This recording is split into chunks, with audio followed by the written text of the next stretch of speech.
we resemble a democracy? Do we work like a democracy? Do we talk like a democracy? Because the very fact that up till now, months after our elections and after swearing in a president, we still don't know who is going to be the president of Nigeria until the Supreme Court is over. Very much akin to the introduction of the video assistant referee in football, in which case we are like a man who has scored a goal. But we have to wait for the referee to go to VAR and confirm whether it was a goal or not a goal. It's not evident, it is a symptom of how modest our claim should be.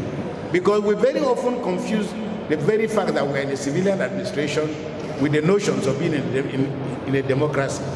That if we cannot fix our electoral process, which is the defining law for how to choose leaders in a democracy, then we must be modest in our saying that we're in a democracy.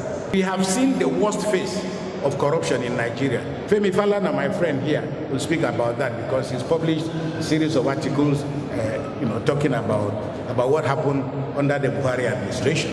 They were not the ones who caused corruption, but I think in the last administration we saw the ugliest face of corruption in many, whether in moral terms, financial terms, or other terms. And I'll mention that before I close. We have a country that we are now sharing with bandits. Our very sovereignty, which is guaranteed in the Constitution, is under assault because we have non-state actors, whether you call them bandits or Boko Haram. It is that the entire territorial integrity of the nation is at stake. Because nobody is excited now about being a Nigerian. Whether you are president, whether you are senator, no matter who you are, everybody is working with his, with bated breath, because we don't know. We are literally now being held hostages, by people that are a threat to the very existence of our democracy and our country.